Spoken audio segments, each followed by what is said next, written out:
time? It's 25 minutes past. We're supposed to be here at dawn. What happened to them? It's not a tram we're waiting for, Bucko. It's a submarine. They're coming all the way from bloody Germany.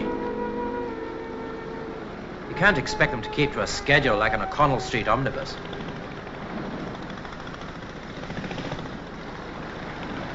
There's a car coming.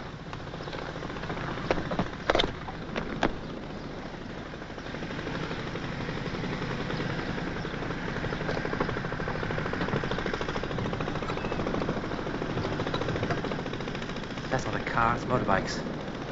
It's the police.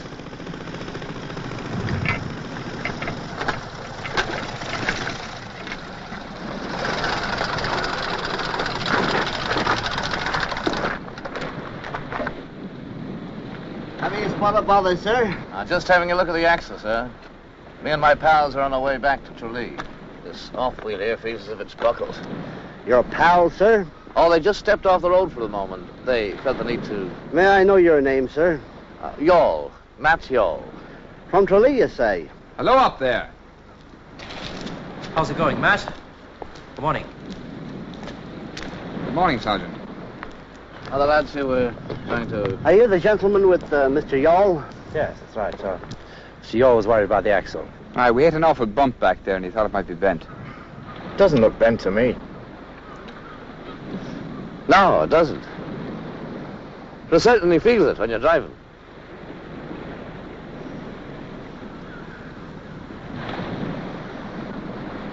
Excuse me. Do you fancy she'll carry you home, then? I'm for giving it a whirl. Well, we'll just ride behind you a bit to make sure she holds up on the...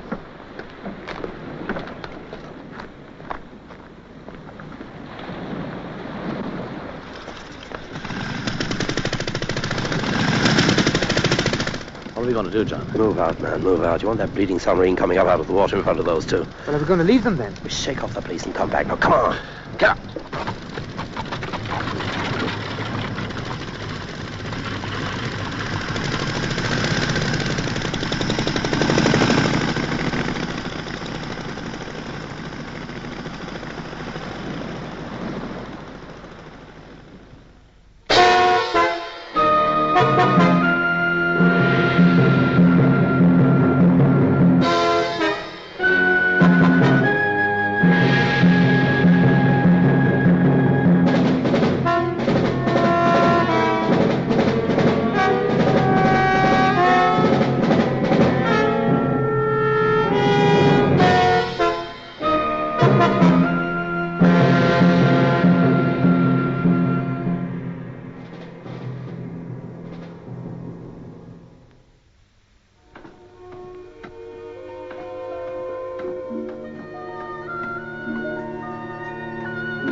Shut the door.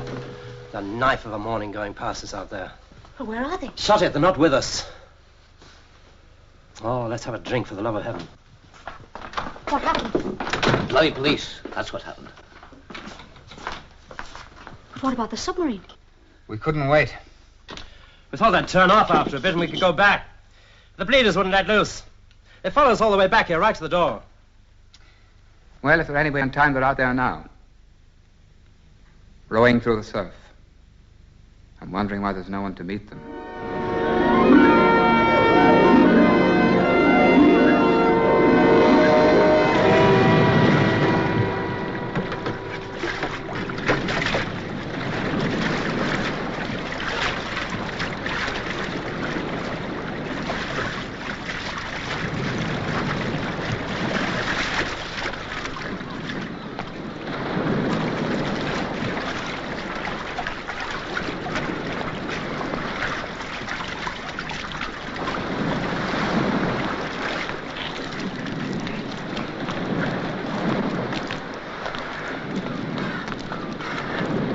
Well, this is Ireland we have beneath our feet now, Sir Roger. Beneath our feet, in our shoes, up our sleeves, and down our collars, Bob. Are you all right, Daniel? That couldn't be better, not me. There's nothing like a nice dip in the Atlantic in the middle of April with all your clothes on. Gets the day off to a good start. We'll soon have you dry as a bone. There's transportation waiting for us on the road up yonder. And within the hour, we'll be in Tralee, drinking a toast with our comrades to Ireland's liberation from the English. The coast is clear now. Clear as the broad daylight it is. You'd like marching out there with a brass band to go back now? Well, what are we going to do? They're expecting to be met. I know what they're expecting. I'm wondering to myself what those policemen are expecting, riding along the coast road at that hour of the day. It could be a coincidence, John. Don't hold with coincidence, my girl. There's rebellion in the air. You can feel it against your skin when you go out on the street like a dry wind off the buggerer. They can feel it too. I see them. Patrolling 2 by 2. Peering into empty alleyways. Jumping at shadows. They know that it's coming as well as we do, but they don't know when or from where, with what strength. With only 72 hours to go before it really does come, I'm doing nothing that'll tip our mitt. But if we leave them there and they're seen and reported, it's just as bad as if we were caught in the first place. I'm giving the 3 of them the credit for enough brains in their heads to keep out of sight when they see there's nobody there to meet them. Now keep out of sight for how long? They'll be wet and cold and half dead of the thirst more than likely. It'll be inhuman just to abandon them. Can you not understand one thing, the lot of you? Is the English have got all the men and all the weapons. All we've got is one thing, surprise. If we hold on to that surprise, we'll come out of this with a free Ireland. But what happens to that surprise if we let one cop or one limey lance corporal find out that Sir Roger Casement's just been landed on Irish soil from a German submarine? They'd guess in a flash he'd succeeded in his mission. That the Germans had given him the guns for us to drive the English from our country. One word, one hint, one suspicion that Casement's back in Ireland, and they'll know the uprising's at hand, and they'll be ready for it. And at dawn on Monday, the streets of every town from Skibbereen to Ballbringle will be knee-deep in Irish blood and Irish corpses. And we'll be spending the rest of our lives and our children's lives keening over our dead. Not a sign of them anywhere. I'm beginning to wonder if the Germans have set us ashore in the wrong place. No, this is the right place. I'm sure of it. We're where we should be. Aye, well, John McBride and his bloody Tralee volunteers aren't. Well, we can't hang about here too long, that's certain. I don't like the look of those houses. Somebody might be awake. You're right, Bob. We can't stay here.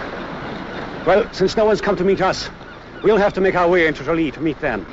It's 12 miles to Tralee. That would be a long walk for you especially. Oh, I'm not that far gone, my friend. I've come a weary journey, true, and I left my youth and my health somewhere along the way. But there's still strength enough on these old legs to get me to Tralee and on to Dublin. Let's make a move.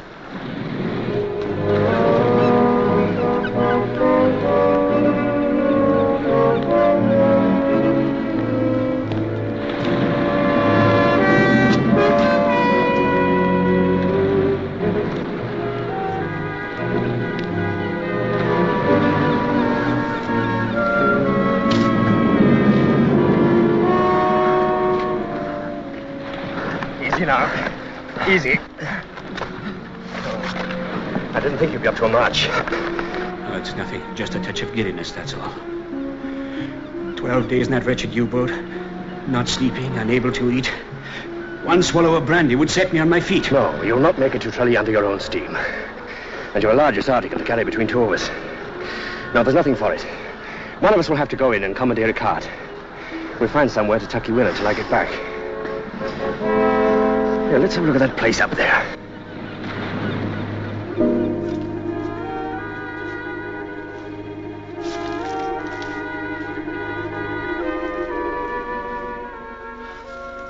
I regret this inconvenience, my friends. I regret it sincerely. You'll be all right until I get back. Keep an eye peeled. And supposing we're spotted? Keep your head down and your wits sharp and you'll not be spotted. Well, I'm off then. Don't lose heart, old man.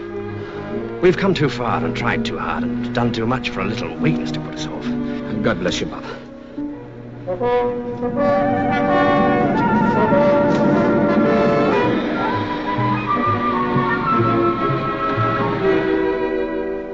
I'm sorry.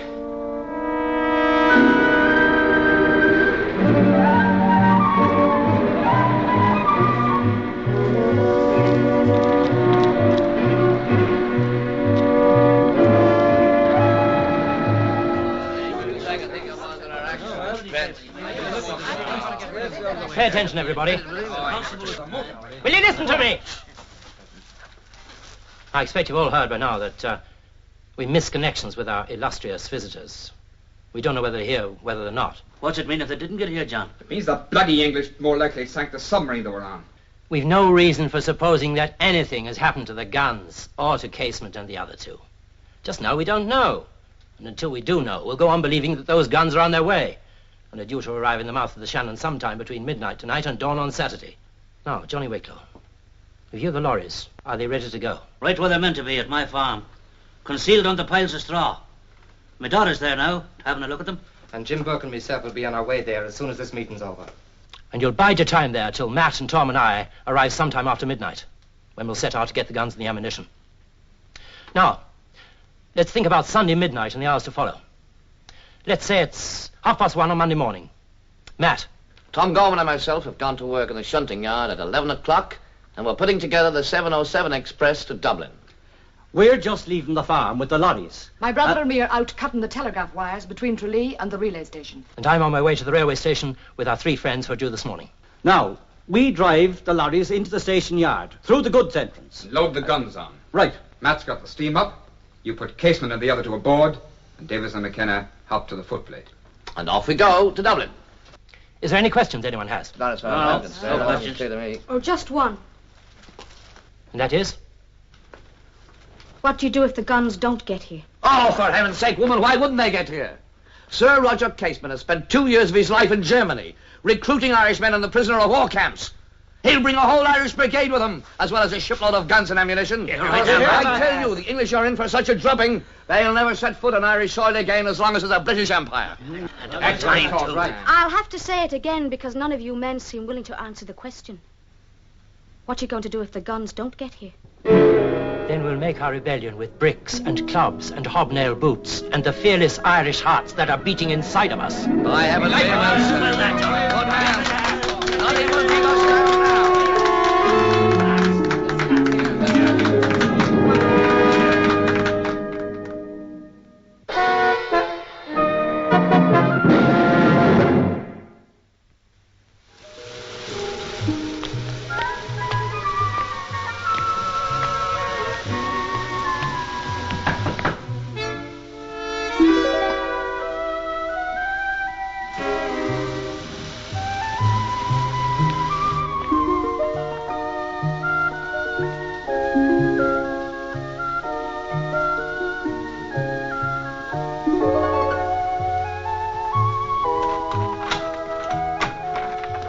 We're not open. Your whole town's not open, it seems to me.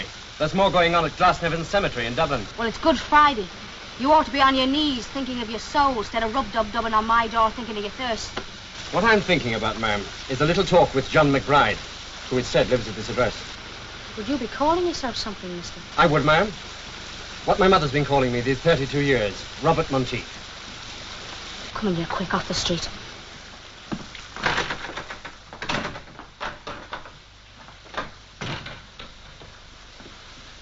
I'm Mrs. McBride. How did you get here? I walked. Wait here, I'll go and tell my husband. He's here? For the love of heaven, do they hire themselves a cab or something? It's himself alone. And he walked, he said. Walked? Does he carry a flag and play the bagpipes too, I wonder? Next we'll be advertising the uprising in the newspapers, selling tickets to it. Could you not have thought to stay out of sight until nightfall? The dimmest cat burglar would think of that. Sir Roger's still out there, and he's a sick man. Why weren't you there to meet us in the first place? I'll ask the question just now, Captain Monteith. Where have you stored himself and Bailey? I'll show you. You tell me! Well, there's no need to shout at the man, John. There's no need to mix into this either. Well then. It's some sort of a building at the edge of the Strand, overgrown with bracken, just above the road. That'd be McKenna's fort, I'd say. Oh, you know the place? Yes, we know it. Well, have you a car to go out in, or have you not? I'm still asking the questions. Well, can you not drive and ask at the same time? Man, I've not come to impinge on your pride or your authority. But Sir Roger's a sick man, lying out in this rain with no roof over his head. What are the guns? The guns are on their way. On schedule? On schedule. The ship's the Ord. And she'll be off right in the mouth of the Shannon sometime in the neighborhood of 4 o'clock tomorrow morning. Look, can we not talk about this later? There's nothing to talk about. You've told us what we were waiting to hear. Well, then we can go. We can go. When we set out for Rateau tonight to pick up the guns. We leave a spot early, go by way of the coast road, then collect your 2 friends on the journey. Tonight? Well, you'll never leave them out there all day in this weather. It's a bit much, that, John, if the man is as sick as he says. It could be the death of him. It could be the death of the uprising, showing ourselves in daylight. There've already been police out there. Who's to say they aren't there still? I get my orders direct from Patrick Pearce. And one of those orders is do nothing. Do nothing that'll draw suspicion to you in any way before those guns are off that ship and on the train for Dublin. I'm sorry for your friend, Sir Roger. My friend? Look, man, you don't seem to know who you're talking about. The man who's lying out there sick while we argue is the man who's done more than anyone in the world to free us from English domination. A glorious day it'll be for Ireland if he's lying dead in his grave the day we seize our freedom. I have here in my head 2 messages made up and put into code by Patrick Pearce himself in Dublin. The one saying all clear, the other saying hold off. And I'm to send one of those messages last thing before they cut the wire on Monday morning. It'll be over my dead body that any but the all clear goes over that wire. So I don't care who it is lying out there in McKinnon Fort, or how sick he is. There he lies until I say it's safe to go and fetch him.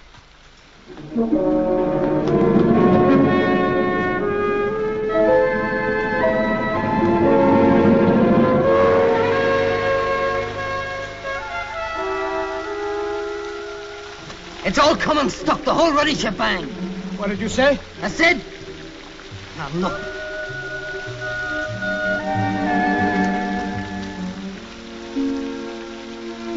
Where are you going? It's what we might call the parting of the ways, me bucko. I don't understand. Well, put your mind to it and it'll all come clear. I've had my little boat ride, thank you very much. And now I'll be off home. What about our plans? The ship, the guns, the uprising. They've been gone hours now. It must be after 12 and there's not a sign of them. Well, he's been nabbed and a lot of them as well, more than likely. Well, I'm on my way before they can come here and nab us too. You're leaving us? Who's gonna stop me? You?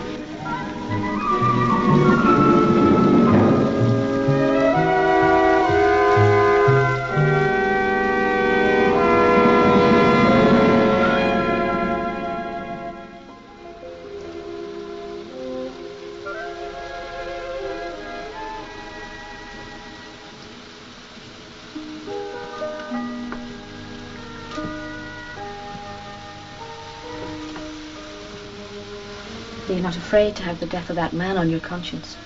You go downstairs, wait for the others, let me in peace. They want to go and save him, you know. They accept your leadership, otherwise they'd go now, every one of them, no matter what the risk. They'd go out of love of humanity. It's only you that's holding them back. It's a revolution I'm supposed to be running, not a nursing home for the weak and feeble. If risking the whole uprising for the sake of getting one useless man in out of the wet is what you call the love of humanity, you can have my share of it. Oh, I've had my share of it for the last 10 years. And let me tell you something, my darling, there's not enough juice in it to keep a person alive from one day to the next one. Do you know what I think? I think you're jealous. Jealous? Jealous of what? Of someone others can risk their lives for out of love. Your people follow you because they're sworn to, but is there a friend you've got amongst a lot of them? Is there one of those men who'd risk his neck to save you if you were lying sick or wounded somewhere? If he risked Ireland's neck to save me, he'd get my boot in his face for his pains. Oh, God forgive me for saying this, but I've lain in a bed with you on the one side and me on the other, and Ireland lying there between us like the slattern she is, and you lavishing on her what love there is in you, and me lying there gazing up at the ceiling, feeling the springs of life drying up in me.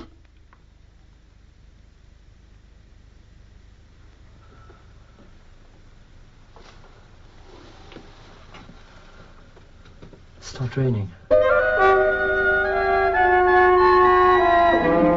Here. Who'd that be now? Now, there's a man who doesn't know whether he's coming or going, it looks like. I'd say he's going now that he's seen us. He's thinking to outrun us. The man's either a fool or a fine runner.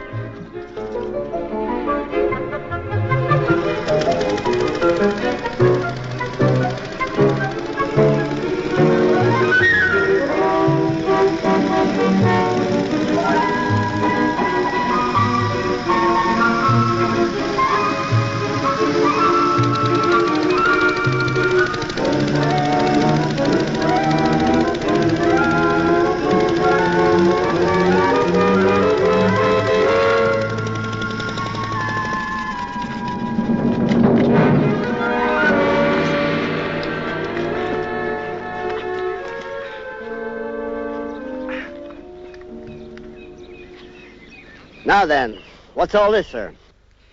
I was a sergeant in the 6th Battalion of the Royal Dublin Fusiliers. I was taken prisoner by the Germans in the early spring of 1915. Well, when Sir Roger Casement and Captain Monteith came into our prison camp, started talking about enlisting men for an Irish brigade, which the Germans would outfit and send to Ireland to fight the English. Well, I volunteered.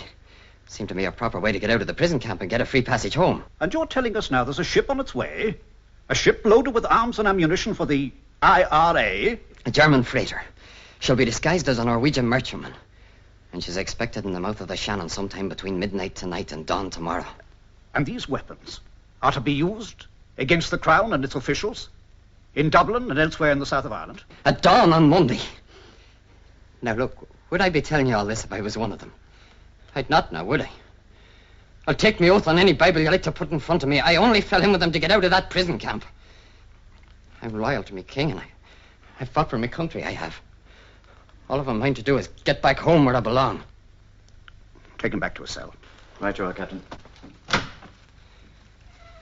you mind coming along with me, sir? Now, look, you'll put in a good word for me, won't you? I've cooperated now, haven't I? I've told you everything you want to know now, haven't I? I mean, wait a minute. Look, I've told you everything, haven't I? This is Whitehall's pigeon. They better get cracking on it if they're to stop that ship before he gets here. Have that statement ready for the prisoner's signature as soon as possible. Very good, sir. Sergeant, come with me. Yes, sir.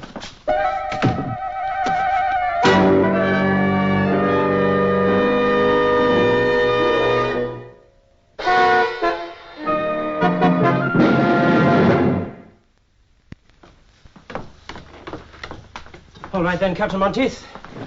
It's a ride in the moonlight you'll be fancying. We'll toddle out and collect your friend. And high time, I'll say, too. It's long after midnight now, and that poor man's been out there since early this morning. Why don't you come down off your high horse, Captain? We'll have your precious casement safe and sound in an hour's... All right. Let's get on with it. We should be back by 4:30 if there's no trouble. If there's trouble, we should be back by 5:30. If we're not back by 6, you'll likely not be seeing us again. You say it out just like that. Say out what's to be said, you know that? If you're going out that door, maybe never to come back in it again. I'm asking you to say goodbye to me properly. I'll be out.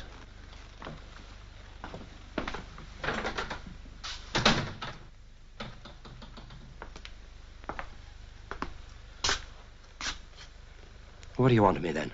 No more nor less than what I asked for. A proper goodbye. Look, Doreen, they're waiting for me out there. Yes. It's a feeling I know well. We've a night of rare peril ahead of us. Oh, you'll meet the peril and conquer it, me darling. I've got no fear for you on that score. And one day you'll plant the flag of a free Ireland on top of the governor's mansion in Dublin. You're a man of brave courage, John McBride. Oh, if only you had the courage as well to take the wife who loves you in your 2 arms and share your fear with her.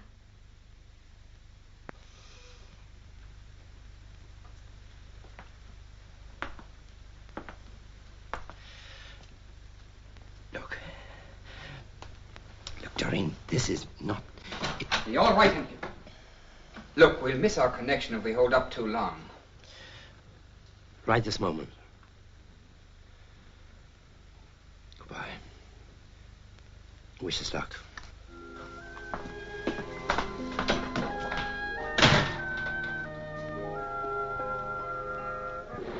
Yes, this is the place. Roger.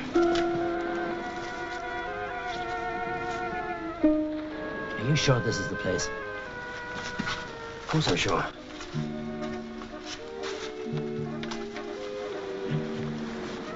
Here. Look at this.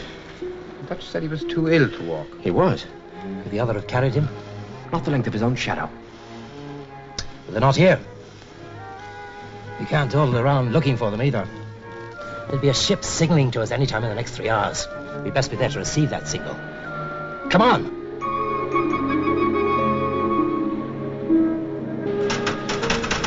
Her signal says she's the freighter Ord, sir. Norwegian registry. Bound for Queenstown and Ports of Call with a cargo of various. I'd say that's our man, eh? Seems to be in the right place at the right time, flying the right colors, sir. Right. Make this signal. HMS Bluebell requests that the oars heave to and make ready to receive a boarding party. Ah, sir.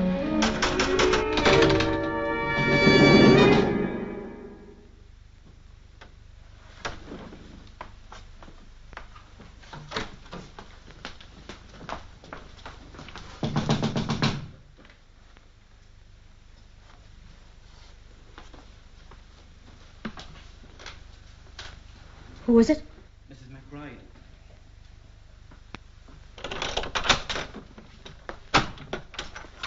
Don't be afraid, ma'am. I'm one of you.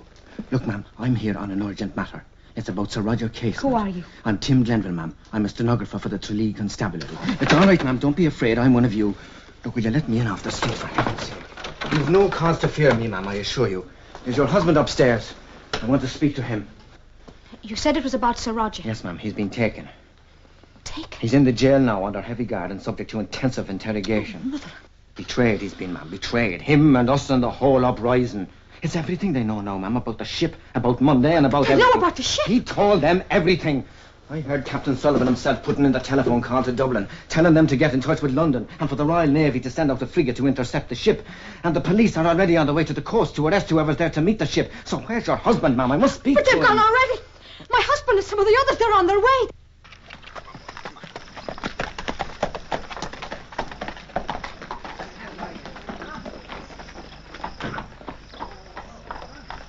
Oh, we've been biting our nails off. We've been waiting here for the last 3/4 of an hour. Never mind that. We're here now. The lorry's ready. Ready and waiting. Good. Right. Come on.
What are you doing here?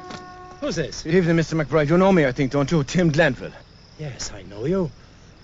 You're a policeman. No, it's all right, Johnny's with us. He's got something to tell you. I have that. Sir Roger is in jail. That weasel Bailey told all. The ship has been stopped and the police are waiting for you. Is this true? And he's told them it's to be on Monday, too. And sure, he told them everything. Your man, Bailey! What will we do, John? Do? There's only one thing we can do. If they've seized our rifles, we've got nothing to fight with. And if they know our timetable, it means we haven't the advantage of surprise on our side anymore. Someone must get word to Patrick Pearce in Dublin at once. The rising cannot take place. I'll send no such word. Guns or no guns, the uprising will take place as planned.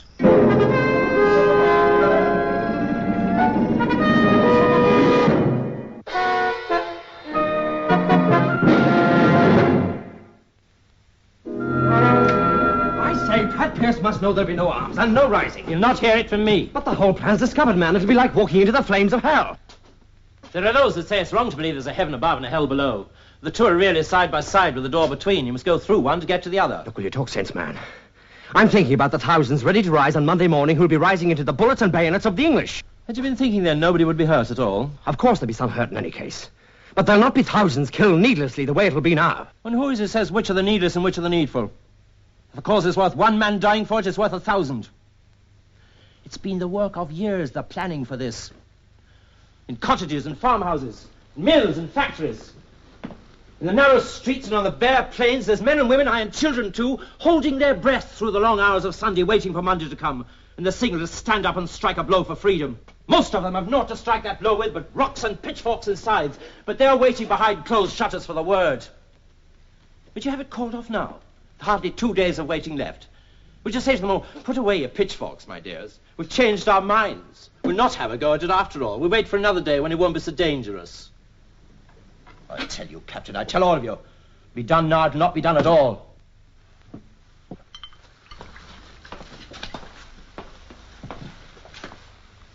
It'll fail, John. Without the guns, it'll fail. There'll be the hurting and the dying and the children made into orphans, and it'll be for nothing. For nothing? It'll be for the world waking up to their Monday tea and learning at last that the men and women of Ireland will suffer alien rule no longer. And learning they went about it in so lunatic a fashion they're lying in the streets with their guts shot open. Before the world's properly got its tea blown cool enough to drink. What good's a futile gesture, John? What good? More good than no gesture at all. It's crucifying Patrick Pearse you are. Him and all our friends in Dublin. You're nailing him to the cross as sure as they nailed up our Saviour. And if they hadn't nailed up our Saviour, would there be Christianity this day? If they'd rescued him from the cross, would we be celebrating the glories of Easter tomorrow? Didn't he go willingly, knowing who he was, knowing what would come of it in later centuries? Willingly, true, he went. Willingly and knowingly. Let Patrick Pearse know, and we'll see how willingly he'll go. If he's got the gift of greatness in him, he'll go. And if he hasn't? Then it's up to us to make him great. Christ rises on Sunday and we on Monday, and that's what it will be. And as sure as Jesus will rise on Easter, we will rise on the next day. And as sure as no power on this earth will prevent his rising, none will prevent ours. Except the English. God deliver us from a leader who's gone mad with the glory of his own leading. I'm off to Dublin myself, by hook or by crook. And I'll find Pat Pearse and I'll tell him what's to be told. And he'll laugh at you. He will not. A stranger coming to him and blurting out what you'll blurt. He'll laugh at you and he'll shoot you on the spot. We've a code between us, you fool. Have you forgotten? I'm the one who knows the words for rise and don't rise, and I'm the only one.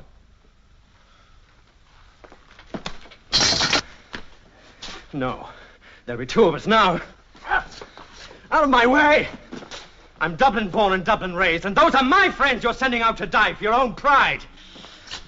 No! No! I'm sorry, ma'am. Will you none of your help? What are the words I'm to say to him? Say good morning. It's doing as well as anything else. But will you not stop this? Will you not help? What are the words I say?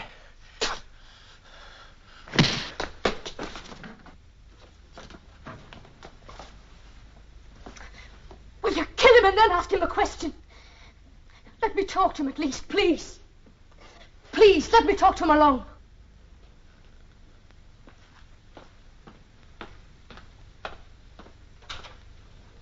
Get out of here. When he comes to his senses, let him not have to look at his friends clustered around him.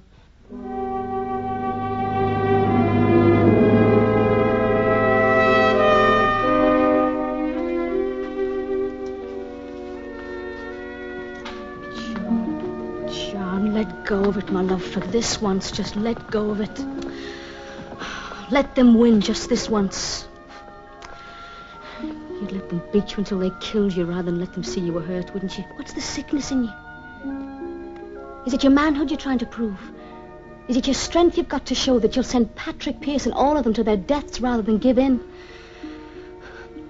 Oh, who's hurt you? That you'll not show that there's love or pity in you for man or woman? What is it? What is it? Don't waste your tender pity on me. I'm not in need of it. You are, my love, you are. And you're my dear husband. Am I? Last I heard, you spent your nights staring at the ceiling. Now it seems that I'm your husband after all. Why's that? I was awake racking my brain to think of a way to show you of my love. I was frightened to speak. What are you afraid of? You?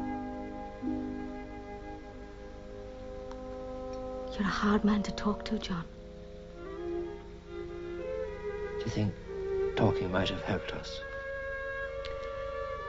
Would have been better than sleeping.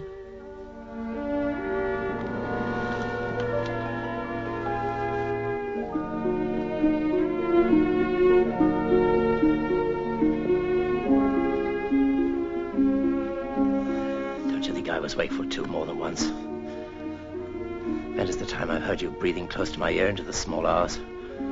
Never a word spoken between us. Then why didn't you turn to me?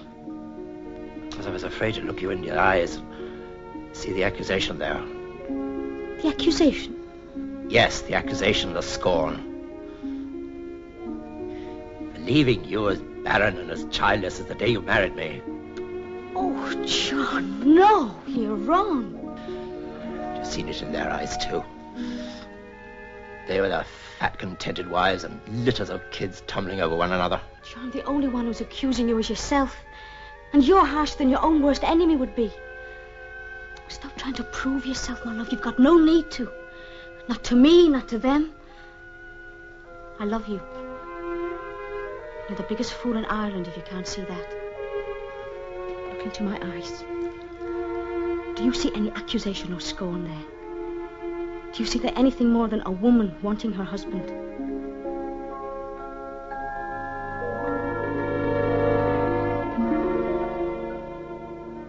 I've left it too late. No, I'll not believe that. Have you finished talking? Tell him what he wants to know. If Ireland bows to the English now, will she ever raise her head up again? She will, my darling. And it's not the idea of Ireland you should be thinking of, but the people, John, who'll surely die in their thousands if you don't give the word that'll stop it. Tell the captain to come in. Are you going to tell him? Tell him to come in.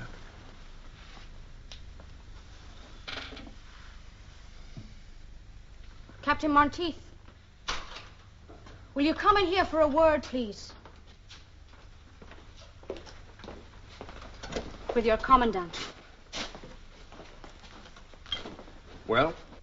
You know where to find Patrick Pearse in Dublin? I'll know where to find him when you tell me his address. It'll be number 7, Castleblaney Street. There's a train out of Tralee for Dublin at 1:23. Mattiol will drive you in. That is, if they haven't set up roadblocks against us already. You tell me what to say to Pearse, and I'll get to Dublin to say it. Have no fear of that. I'm telling you what to say. The first thing you'll say is, you've come from the sluice man at Enniscorthy.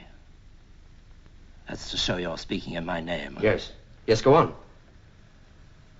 And then you'll tell him...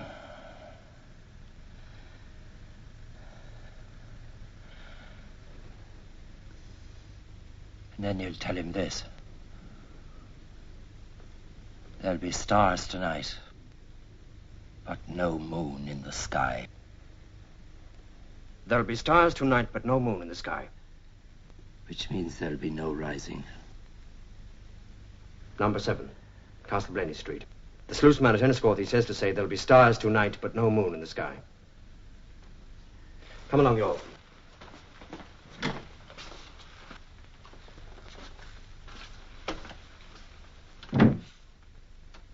I'd take it as a personal favor if the lot of you get out of my sight.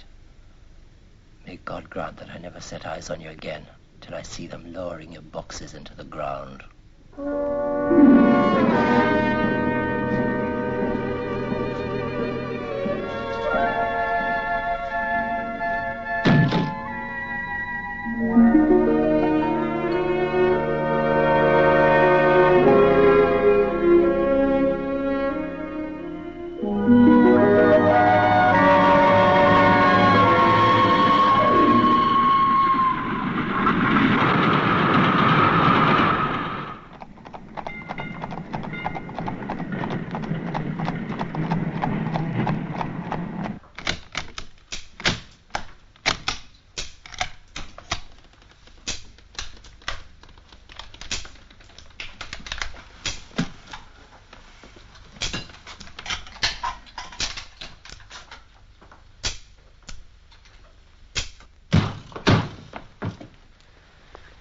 Pearse!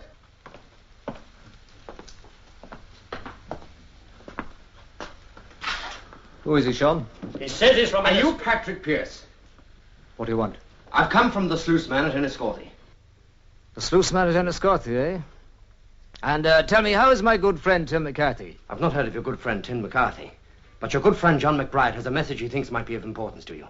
John McBride, indeed. What's the message? There'll be stars tonight, but no moon in the sky. That means the ammunition is coming. We rise. We rise on Monday. Lads, wait! Listen. That's not right. Man! Did you not hear what I just said to you? Yes, I heard. We all heard. It's what we've been waiting with bated breath to hear these last 2 days. It means that we've the weapons we've asked for. The ship is in, the guns are in McBride's hands, and tomorrow morning they'll be in ours. No, I tell you, it's the opposite. There's no ship. There are no guns. Sir Roger's been taken. Everything's known. What kind of lies are you trying on us? Who are you? Did you come from McBride or did you not? I did. But he's tricked me. He's tricked all of us. He gave me the wrong message. What are you talking about? The wrong message? Wait. And what is the right message? The other one. The one meaning don't rise. Tell it to me. I don't know it. Take hold of him. I don't know who you are or what your game is, after coming all these miles to tell us the words we're waiting to hear. But you've come from McBride and you've given us McBride's message. And I take his word above yours. I tell you, he's tricked you. I swear he has. Take him out of here. Lock him up somewhere. I don't want him walking the streets of Dublin before Monday morning. No, stop. You've got to listen to me. The ship's been intercepted. There's no guns. Sir Roger's in jail. You must cancel the rising. You must. There are no guns. No guns!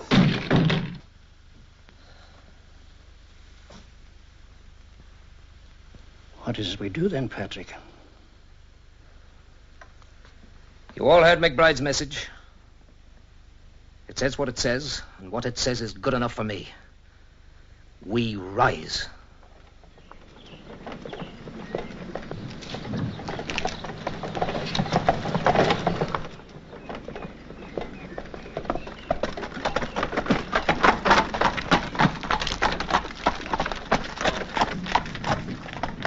Wait, what's wrong, man? What isn't? The police are on their way to arrest a lot of us. Jenny! All our houses are surrounded, and I've set up roadblocks everywhere. I've just got through by the skin of my teeth, and that's not the half of it. Well, keep talking, man. What's the other half? There are thousands fighting in the streets of Dublin this very minute. What? Where did you hear that? Tim Glenville. He headed on the police telegraph. It started at dawn, and already the streets are littered with the bodies of dead and dying. They haven't a gun between the dozen of them. It'll be slaughter. Monteith never got through. He got through. Oh, but if you got through, your message...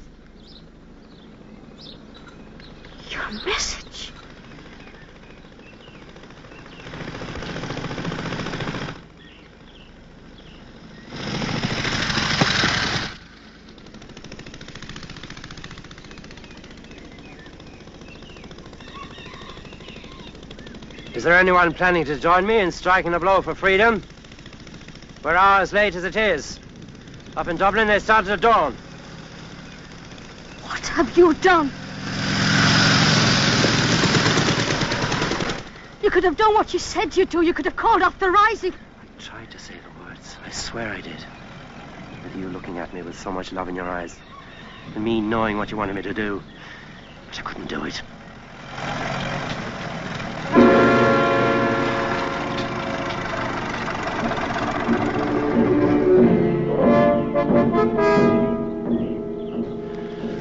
Now listen well to me.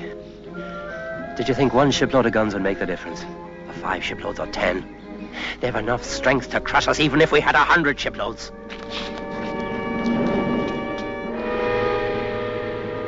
When this rising's over, there'll be thousands of us dead in the streets. And there'll be arrests and trials and hangings. And we'll have failed. This time we'll have failed.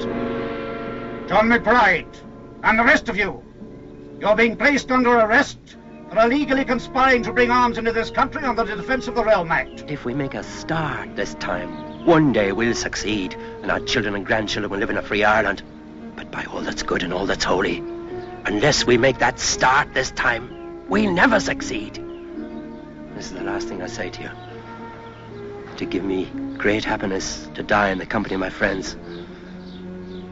But if need be, I'll make that step toward freedom alone.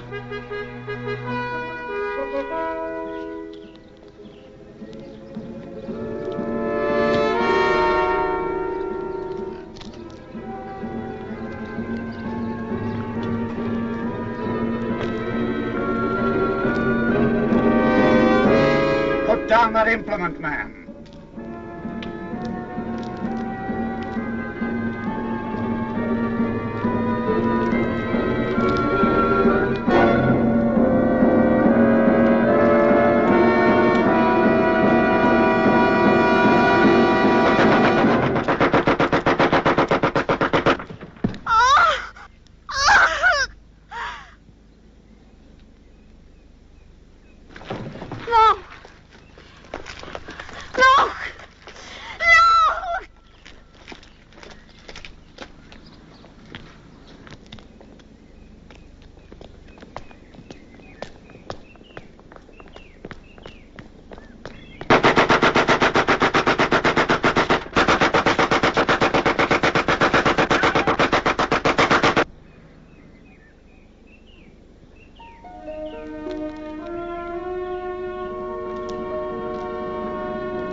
In a moment, scenes from our next espionage show.